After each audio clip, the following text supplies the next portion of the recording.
page here. Next we got Lindsey J. Smith. Lindsey is a freelance narrative journalist who covers climate and the environment. She is working on a book about climate adaptation and managed retreat in California to be published by UC Press. She is also the managing editor of Desmog, a publication that reports on polluting industries and climate denial and delay. She was a 2022 Brown Handler resident and misses all of her friends at Friends. Please welcome Lindsey.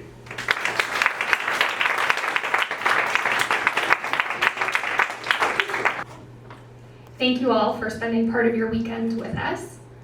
I'm going to talk for a few minutes about writing with a purpose, how empathy grounds my work, and why I think it matters in journalism and for the climate. In the winter of 2015, in my final year of journalism school, a classmate made a comment in response to a feature I was writing about a family who lost their home in Lake County in the Valley Fire. That photo up there is from their property. It's a little hard to see, but it's the view of all the burned land you could see. I no longer remember this classmate's name, but her words stuck with me. She said, "I don't understand why anyone would live in a place like that." I don't think she meant it unkindly. I think she truly couldn't imagine why someone would live in a rural place where a home could be engulfed in flames. Regardless of her intentions, those words set me on a path, because I remember thinking in that moment, I do understand, and I can help others understand too. Although I hadn't lost a home to a wildfire, I'd grown up in western Sonoma County, in a small rural community very similar to the one that was devastated by the Valley Fire. I both knew what it was like to live with the ever-present risk of wildfire, and also why people choose to live in rural areas. I wanted to share that understanding with others, although at the time, I didn't think of this as empathy. I thought of it more like, finally, being a country bumpkin pays off. But it was an act of empathy. The definition of empathy you might be most familiar with is as an emotional or affective response. And Sam covered this, so I won't belabor it. But you see someone crying and you feel their pain or suffering, sharing or mirroring their emotions. The other type of empathy is sometimes called cognitive or perspective taking. And it's an exercise in understanding the way another person sees and experiences the world, what their beliefs are, what they value, what dreams they hold, what ideas motivate them, how they've suffered, and what they fear. It's about the what and also the deep why. As journalist Lauren Kessler summarized it, empathy is the ability, or I would say the ongoing challenge, to try to understand another person's point of view. Getting to that deeper understanding, to empathy, is the core of what I do as a journalist now. But I should pause to be clear about what it is not. It doesn't mean I agree with the beliefs of the person I'm interviewing. It doesn't mean I treat people I write about delicately and shy away from hard questions. It's not friendship.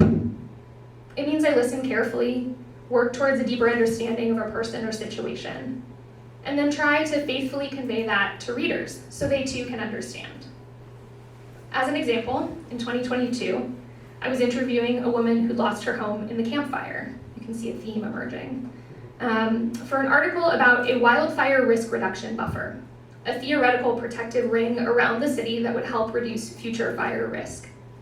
Creating this buffer would require buying private properties, potentially hers, and turning them into public land that was managed to reduce the fire risk for the benefit of all. She talked about how she broadly supports the idea, anything that would help keep the community safe. But she also talked about how strongly she values our constitutional right to private property. The article was for the BBC, and therefore for readers from all over the world, potentially many from countries or societies with very different values around private property. I knew her zeal for American property rights wouldn't resonate with everyone. It actually didn't really resonate with me. So I looked for other more universal points of connection, like how it feels to have a core value that shapes our identities and the way we see the world, or what it's like to have a home that we love and don't want to give up. I tried to let this infuse how I wrote about her, so that readers would understand not just what she believes, but also why, and hopefully would experience some empathy. Why does empathy matter in writing, you might be wondering? I think Sam did a great job of making that point. But to share my own perspective on it, I intentionally cultivate it in my work for 2 reasons. The first is plain and simple. I believe readers enjoy journalism more when they can connect with it emotionally or intellectually. It's not about writing a feel-good piece, but about writing in a way that makes people feel and think. The second reason is because I've got an agenda. I write to inspire readers to care about the climate and take action. This might surprise or even scandalize you if you've been told that objectivity is the gold standard of journalism. But I believe that objectivity is a false flag my profession has been following. Every piece we write, from a straightforward news story to the most nuanced feature, is made up of layer upon layer of subjective choices. We choose who to interview, which of their quotes to use, in what order to put them, and on and on. Objectivity in journalism is a mirage, something we will never reach if we're trying to grasp it. And it distracts us from the things that do matter: integrity, faithfulness to facts, fair representation. I believe those essential journalistic values are not incompatible with writing for a purpose. And when it comes to the climate crisis, the greatest existential threat we are facing, I feel that I simply can't be a neutral observer. My writing needs to be working towards change. I'm not prescriptive in my work, telling people what to do or not do, but I cover climate change with the explicit hope that my writing will make readers feel and think, and then act. And this is where it comes back to empathy. To act on something, it's not enough to know that a problem exists. We must understand it on a deeper level and have emotional and cognitive empathy for the people it most directly impacts. To put it another way, we've had solid climate science for decades.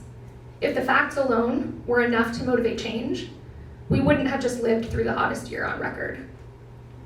Once we pair those facts with empathy, I believe that it becomes almost impossible not to act.